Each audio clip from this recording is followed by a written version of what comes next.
दोस्तों आज मैं कुवैत की कुछ बड़ी और अहम अपडेट आप लोगों के साथ शेयर करने वाले हैं जो कुवैत में रहने वाले अजनबियों के लिए काफ़ी ज़्यादा अहम और इम्पोर्टेंट होने वाली है। तो अगर आप कुवैत में रहते हैं, कुवैत के हालात व वाक़यात से बाखबर रहना चाहते हैं तो इस वीडियो को आप शुरू से लेकर आखिर तक जरूर देखें। दोस्तों वीडियो पसंद आए लाइक और शेयर जरूर करें। चलिए दोस्तों बढ़ते हैं अपडेट की तरफ। सबसे पहले दोस्तों बात कर लेते हैं कि आप लोगों के बहुत सारे सवाल आ रहे हैं कि भाई नया वीज़ा जो है वो कब तक स्टार्ट होगा, चाहे वो डोमेस्टिक वर्कर का हो या फिर दूसरा कोई वीज़ा है, नया वीज़ा कब तक स्टार्ट होगा। तो आपको बता दें कि नया वीज़ा के हवाले से अभी तक कोई भी अपडेट नहीं आ रही है, लेकिन बहुत ही जल्द जब अब धीरे धीरे जो फ़्लाइट है वो स्टार्ट की जा रही है डोमेस्टिक वर्करों के लिए, और बाद में जो कंपनियों में काम करने वाले लोग हैं या फिर जो सरकारी एजेंसियों में काम करने वाले लोग हैं उन तमाम लोगों की वापसी का जो सिलसिला है वो बहुत ही जल्द शुरू किया जाएगा, क्योंकि इस हवाले से जो व्यवस्था है वो की जा रही है। तो इंशाल्लाह नया वीज़ा भी बहुत ही जल्द कोई सरकार जो है वो स्टार्ट कर देगी। पहले जो लोग फंसे हुए हैं उन तमाम लोगों की वापसी जो है वो कुवैत में हो जाएगी, उसके बाद फिर नया वीज़ा जो है वो कोई सरकार जारी करना शुरू कर देगी। तो जैसे ही नया वीज़ा के हवाले से कोई और अपडेट आती भी है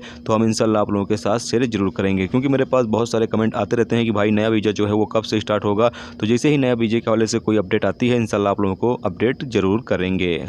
दोस्तों अगली अपडेट ये है कि कुवैत में घरेलू कामगारों की वापसी के लिए किए गए इंतजामातों की सराहना करते हुए कुवैत डोमेस्टिक एजेंसियों के जो सरबराह हैं यानी कि प्रमुख हैं खालिद अल खदर ने जोर देकर कहा कि इसे लेबर मार्केट के लिए अच्छा अवसर माना जाना चाहिए, लेकिन ये बहुत देर से आया है। यानी कि जो डोमेस्टिक वर्करों की वापसी के हवाले से कोई सरकार ने कदम उठाया है, ये उन्होंने कहा है कि बहुत अच्छा कदम उठाया है, लेकिन ये बहुत ही देर से कदम उठाया गया है, इसको और पहले ही उठा लेना चाहिए था, क्योंकि अभी कुवैत के अंदर जो डोमेस्टिक वर्कर काम कर रहे हैं उनकी बहुत ही ज़्यादा शॉर्टेज है, और साथ में बहुत सारे ऐसे डोमेस्टिक वर्कर हैं, यानी तकरीबन 70% ऐसे डोमेस्टिक वर्कर हैं जिनका कॉन्ट्रैक्ट जो है वो ख़त्म हो चुका है, यानी जो उनका काम का इत्तेफाक था वो ख़त्म हो चुका है, लेकिन फिर भी वो कुवैती के साथ काम कर रहे हैं क्योंकि उनके पास कोई दूसरा डोमेस्टिक वर्कर नहीं है। इसीलिए मजबूरी में कुवैतियों को उनको अभी फ़िलहाल काम से नहीं हटाया जा सकता है, यानी नहीं हटा पा रहे हैं क्योंकि उनके पास दूसरा वर्कर नहीं है। उन्होंने बताया कि ये कदम काफ़ी अच्छा है और इसको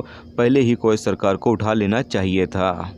दोस्तों अगली अपडेट ये है कि Kuwait ministry of public workers के अंडर सेक्रेटरी इस्माइल अल फलाकवी ने बताया है कि मिनिस्ट्री में काम करने वाले तकरीबन 80 गैर मुल्की वर्करों की सर्विस को समाप्त करने का फैसला जारी किया गया है। अल फलाकवी ने बताया कि मिनिस्ट्री का उद्देश्य ऐसी योजना को लागू करना है जिससे काम जो है वो विकसित हो, यानी कि मेन मकसद इनका ये है कि जो अजनबी लोग काम कर रहे हैं बड़ी बड़ी पोस्ट पर उनको हटाकर कुवैतीजेशन करना है, ताकि कुवैतियों को ज़्यादा से ज़्यादा काम मिल सके और ज़्यादा से ज़्यादा रोज़गार जो है वो उन्हें मिल सके। दोस्तों अगली अपडेट ये है कि कुवैत में पिछले 24 घंटे में 268 नए कोरोना वायरस के मरीज रिकॉर्ड पर आए हैं, जबकि टोटल 1,43,260 मरीज अब तक कुवैत में रिकॉर्ड पर आ चुके हैं। कुवैत में पिछले 24 घंटे में एक शख्स की मौत भी हुई है, जबकि टोटल मरने वालों की तादाद 882 हो चुकी है। पिछले 24 घंटे में 509 कोरोना वायरस के मरीज ठीक हुए हैं, जबकि टोटल 1,38,134 लोग अब तक कुवैत में मरीज जो हैं वो ठीक हो चुके हैं कोरोना वायरस के। जबकि पिछले 24 घंटे में 6,485 लोगों का कोरोना वायरस के हवाले से चेकअप किया गया, जबकि टोटल 11,07,581 लोगों का अब तक कुवैत में कोरोना वायरस के हवाले से चेकअप किया जा चुका है। कुवैत में इस वक्त